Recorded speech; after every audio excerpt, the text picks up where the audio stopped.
ব্যাঙের ছাতার মতো অজস্র এডুকেশন কনসালটেন্সি প্রতিদিন সকালবেলায় তৈরি হচ্ছে নামমাত্র একটি ট্রেড লাইসেন্স করে।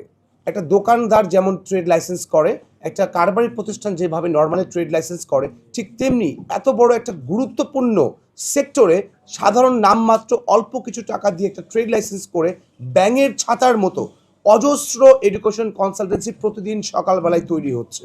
যার ফলে কি হচ্ছে, বাংলাদেশের মেধাবী শিক্ষার্থীরা যারা এই দেশকে সেটা উচ্চশিক্ষার জন্য বিদেশে যেয়ে জ্ঞান অর্জন করে বাংলাদেশকে নতুন করে গড়বে, মাননীয় প্রধানমন্ত্রী প্রায়ই বলে থাকেন যে আমরা চাই বিশ্বের বুকে বাংলাদেশকে এগিয়ে নিয়ে যেতে এবং সবার আগে বাংলাদেশ। তো সবার আগে বাংলাদেশের এই প্রতিশ্রুতি, এই স্লোগানকে ধারণ করে আমাদের যে মেধাবী শিক্ষার্থীরা বিদেশ থেকে উচ্চশিক্ষার জন্য যায় বা যেতে চায়, তাদের স্বপ্ন ভঙ্গ করছে এই প্রতারক, জালিয়াতি, অসাধু ব্যবসায়ীরা।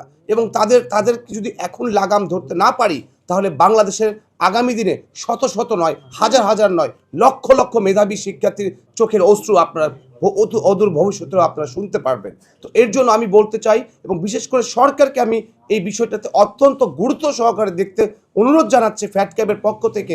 আমাদের অনুমতি ছাড়া, আপনারা জানেন যে কোনো শ্রমিক যদি যায়, সেই শ্রমিক পাঠানোর আগে যে প্রতিষ্ঠানটি শ্রমিক পাঠানোর উদ্যোগ নেয়, তারা কিন্তু বাইরে থেকে একটা অনুমোদন পত্র নেয়। তো আমি সরকারের দৃষ্টি আকর্ষণ করে বলছি, বাংলাদেশের আনাচে কানাচে গড়ে ওঠা অথবা ইউনিয়ন পরিষদ অথবা যে কোনো সিটি কর্পোরেশনেও যদি একটি ট্রেড লাইসেন্স এই এডুকেশন কনসালটেন্সির ক্ষেত্রে দেওয়া হয়, তাহলে সেক্ষেত্রে যেন আমাদের অনুমোদন বা আমাদের অ্যাপ্রুভাল নিয়ে তারপর দেওয়া হয়, তাহলে এই এত বড় জালিয়াতি স্ক্যামটাকে রোধ করতে খুব সহজ হবে। এক্ষেত্রে আরও একটি বিষয় খুবই গুরুত্বপূর্ণ।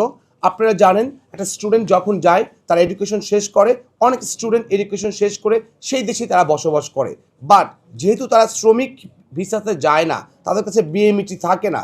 তো আমি বলবো, বর্তমান সরকার যেহেতু একটা স্মার্ট কার্ডের জন্য একটা প্ল্যানিং করেছে, আমাদের প্রত্যেকটি স্টুডেন্টকে যদি একটা সেন্ট্রাল ডাটা বেজের মধ্যে নিয়ে আসে এবং একটা স্মার্ট কার্ড দেয়, স্টুডেন্ট স্মার্ট কার্ড, যে কার্ডটা দিয়ে আমাদের বিদেশি যে দূতাবাসগুলো আছে সেখানে যে যদি তারা দেখিয়ে একটা শ্রমিক যে সুবিধাগুলো নিচ্ছে, একটা স্টুডেন্টও যদি কেন সেই সুবিধাগুলো নিতে পারবে না। তো আমি সরকারের কাছে অনুরোধ করব, একটা ডাটা বেস তৈরি করে প্রত্যেকটি স্টুডেন্টকে একটা স্মার্ট কার্ড দিয়ে দিলে সেই স্টুডেন্টটা যে অদূর ভবিষ্যতে যে কোনো বিপদে পড়লে বা যে কোনো বাধার সম্মুখীন হলে এই স্মার্ট কার্ডটা তাকে অনেকটুকু সহযোগিতা করবে বলে আমার বিশ্বাস।